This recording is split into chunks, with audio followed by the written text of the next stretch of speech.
அண்ணன் சீமானவர்கள் எனக்கு கற்றுக் கொடுத்து நமக்கு கற்றுக் கொடுத்து ஒன்று தான், வழக்கு இல்லை என்றால் விடியாது கிழக்கு.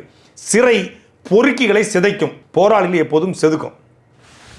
நாம் கேட்குற கேள்வி தான் அதுக்கே வந்து கதறாங்க. நம்ம விமர்சனம் பண்ண ஆரம்பித்தா கேள்விக்கே வழக்கு, கேள்விக்கே இவனை விட்டுறாத, அவனை கைது பண்ணு, அவனை அடக்கு, அவனை ஒடுக்கு.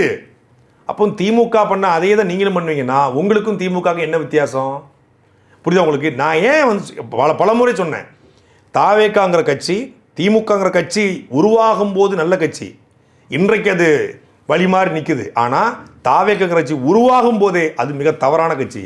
தமிழ்நாட்டுக்கு ஒரு பேராபத்தான கட்சி உருவாயிட்டுன்னு தேர்தல் பிரச்சாரத்தை ஒவ்வொருத்தையும் மார்னிங் வயிற்றுலையும் அடிச்சுக்கிட்டு சொன்னோம், யாரும் கேட்கல.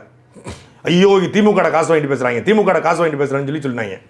அப்பத்துலேருந்து இப்போ வரைக்கும் நான் ஒரே கருத்தான் பதிவு பண்ணிருக்கேன், தாவேக்கா மிக மோசமான ஒரு கட்சியாக தமிழ்நாட்டில் வளர்ந்து கொண்டிருக்கிறது. அது பேராபத்து என்பதுதான். அந்த பேராபத்தை எந்த விலை கொடுத்தாலும் எதிர்த்து நிற்போம். தமிழ் மொழி, இனம், பண்பாடு, கலாச்சாரம் காக்க, தமிழ்நாட்டில் உண்மையான ஒரு மாற்று அரசியலை விதைக்க எந்த இலைக்கும் போக தயார். இது வரைக்கும் அண்ணன் சீமானவர்கள் வந்து எனக்கு யாரையுமே வந்து டே இறங்கி ஆடுறான்னு சொன்னதில்லை. முதல் முறையாக சொன்னது, தம்பி ஒரு பேராபத்து கூட்டம் இறங்கி ஆடுறான்னு இருக்காரு, அடிச்சுக்கிட்டு இருக்கோம்.